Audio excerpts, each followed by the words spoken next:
Semua sedang dikerjakan dengan sangat baik oleh pemerintahan sekarang. Ya kita dukung saja. Bahwa ada pemilu nanti, ya nanti. Tapi jangan mede, lalu menolong Prabowo. Harusnya Prabowo menolong pekerja.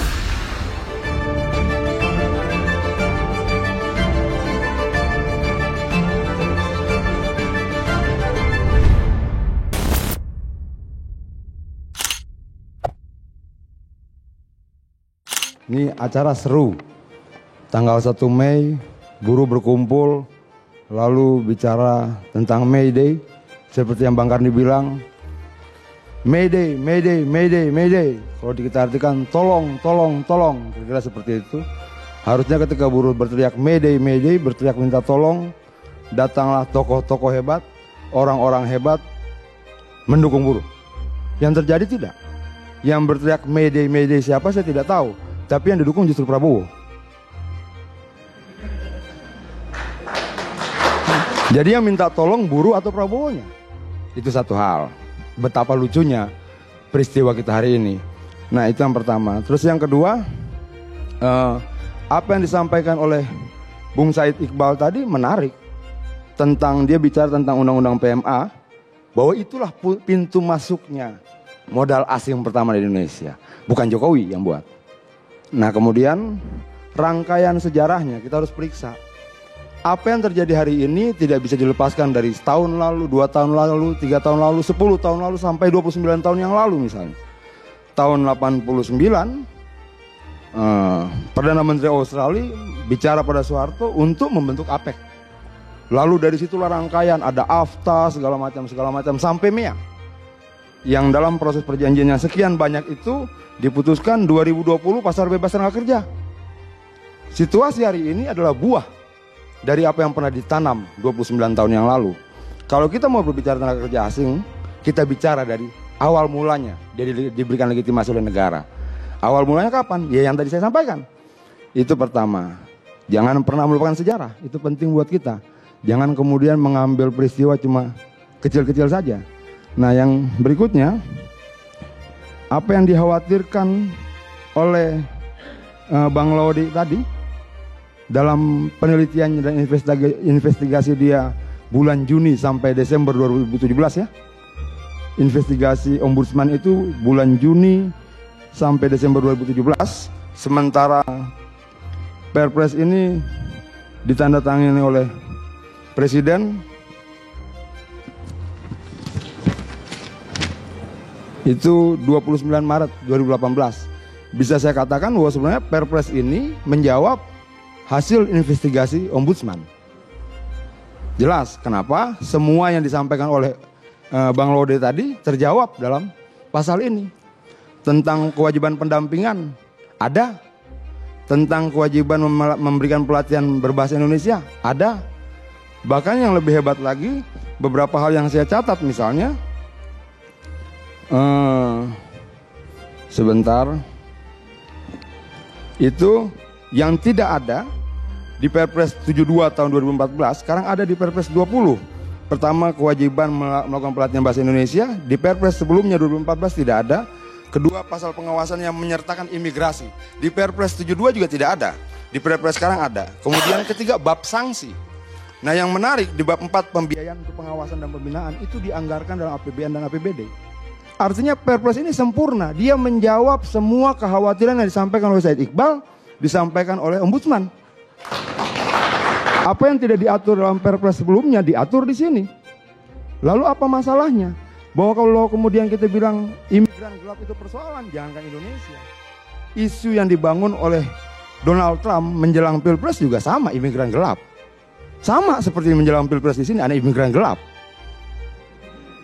Artinya bahwa apakah ini punya nuansa politik atau tidak? Seperti yang Bang Karni bilang tadi, ada ketua serikat pekerja dari Golkar, ada juga ketua serikat pekerja yang mantan caleg PKS misalnya. Bung Said Iqbal dari Kepri. Yang tahun 2009 itu? Bukan. Oh, katanya tertulis itu di ininya iya, juga. Tapi saya bukan anggota PKS. Oh, bukan. Fitnah Caleg. Itu. Saya tidak bilang anggota. Caleg iya, tapi kalau Anda bilang dari partai PKS itu tidak. salah, keliru dan fitnah, bukan. hoax. Karena bukan. Saya bilang ada yang anggota DPR dari Golkar, sebentar dulu Bung Iqbal. Yang kesannya satunya lagi ada kepentingan caleg, politik. satunya lagi mantan caleg PKS. Jadi kalau dibilang nuansa politiknya kental, memang kental. Orang sama-sama dipimpin oleh politisi kok. Bahwa satunya menang, satunya tidak, itu persoalan lain. Itu loh. Ini bukan hoax, karena ada dalam websitenya FSPMI loh. Penjelasan bahwa Anda pernah menjadi caleg PKS itu ada dalam websitenya FSPMI. Iya, tapi bukan berarti saya pengurus PKS, anggota PKS. Saya tidak bilang anggota. Kita bisa putar rekamannya. Anda bilang politisi. Loh, ketika kalian masuk dalam dunia politik ya jadi politisi dong. Bahwa kemudian menang atau tidak menang. Ada persoalan TKA. Persoalan yang nggak penting dibahas. Iya, tidak ada penting. TKA di lapangan. Saya bahas buru. Jangan kemana-mana. Dua-dua nggak usah. Yang ingin saya sampaikan, saya tidak mengatakan dia anggota PKS, tidak. Saya mengatakan dia sempat menjadi caleg PKS 2009. Artinya bahwa ada nuansa politik lain di sini. Karena bagaimanapun juga ini persoalan politik sepertinya. Nah itu, artinya bahwa apa yang menjadi kekhawatiran itu, saya pikir terlalu dibesar-besarkan. Lalu kita bicara tentang pengawasan, ayo kita buka datanya. Misalnya begini, apakah kemudian pemerintahan Jokowi membiarkan situasi ini? Kita bisa browsing semuanya, bahwa kemudian ada banyak peristiwa tentang penangkapan TKA ilegal di banyak tempat ada. 58 orang ditangkap sini, 100 orang ditangkap sini, 200 orang ditangkap sini, banyak sekali.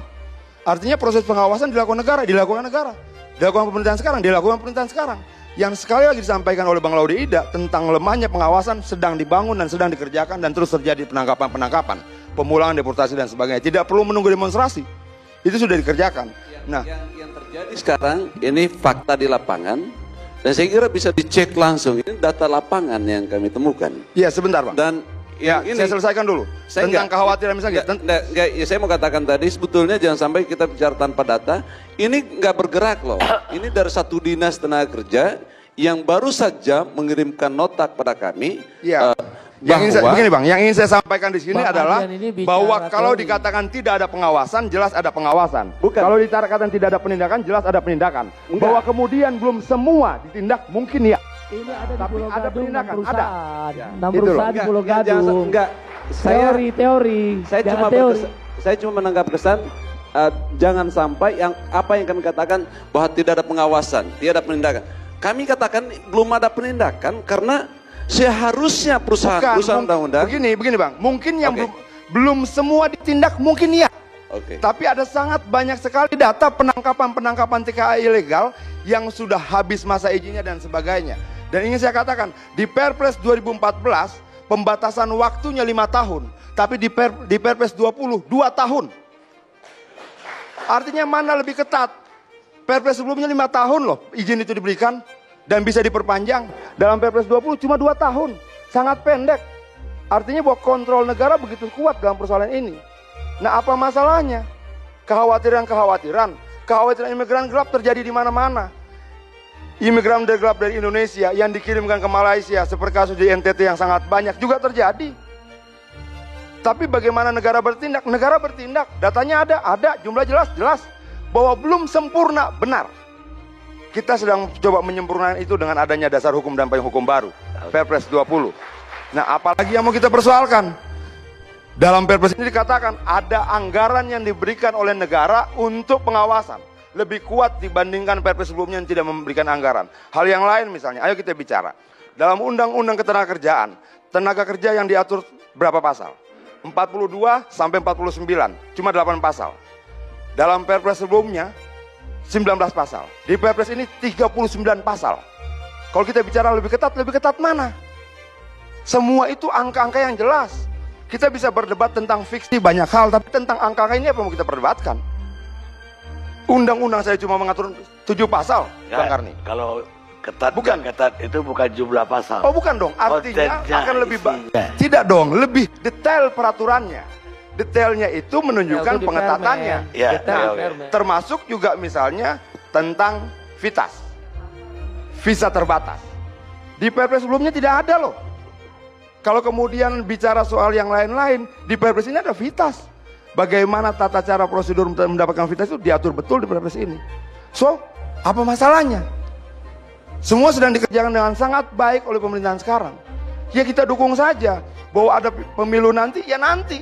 Tapi jangan mede, lalu menolong Prabowo. Harusnya Prabowo menolong pekerja.